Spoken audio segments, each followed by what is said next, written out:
Erokamano Nyaifi Nyakidi wadhi nyime kama jatend piny William Ruto ochayo joma osebedo ka iseyo telo mare kuom dwoko piny mbi mar kar jot maduong' ma jatend piny State House kaluwore gi okang' mar rwako kweth mopogore opogore mag jopiny kod jotelo.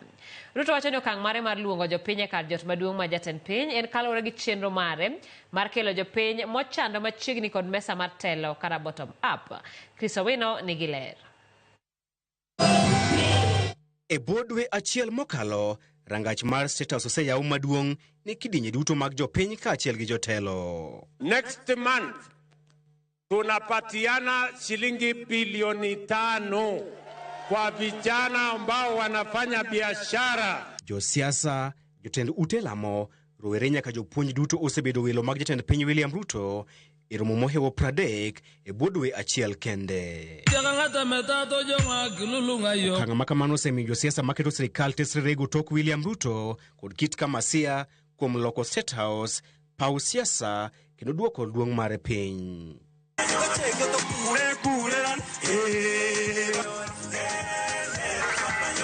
E duoko mare, Ruto wacho ni okang' mare mar yawo rangach mar State House ne jopiny duto en keto e tim singo mane omiyo jo Kenya mar ting'o malo jopiny mochando kendo keto gi e mesa achiel gi ruodhi.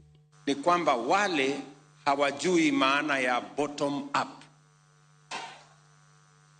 Bottom up ni kwamba wale walio chini kwa mapenzi ya Mungu watainuliwa mpaka waketi mahali mumeketi leo. Na ukiketi na Wakenya kutoka chini zaidi, inamaanisha umefikisha ile ahadi ambayo ulisema tutatoka chini kule bottom tukikuja up. Chieng' tich abich juma mokalo, Ruto ne oromo kod jotelo ma e kaunti ma Murang'a, romo ma ogaye mar DCP Rigathi Gachagua, lieko ne omi jotelo mane oyore romo ma kamano shillings 5,000 moro ka moro. E chak dwe mar 9 higani, Ruto ne oromo kod rowere maromo 15,000 ma wuok e kuonde chung' od bura 17 e kaunti ma Nairobi kendo chiwo negi gik ohala e nengo maromo $1,500,000. Na kuna wale nasikia wanasema ati watu wa chini wasikuje hapa State House. Ati State House ni nyumba ya wadosi na wale ambao wanakuja na gari kubwa kubwa. Lakini we thank you, Your Excellency, kwa sababu umefungua milango ya hii State House kuifanya nyumba ya Wakenya wote kuingia na kujisikia kwamba wao pia ni Wakenya. Kaluwore gi Ruto, joma kwedo okang' mare mar rwako jopiny State House gin jomoko ng'iyo kod neno jomochando machiegni kod joma nigi nyalo. Mimi naelewa kwamba kuna watu wamezoea Kenya ya ubaguzi. Kenya ambayo ni ya wachache.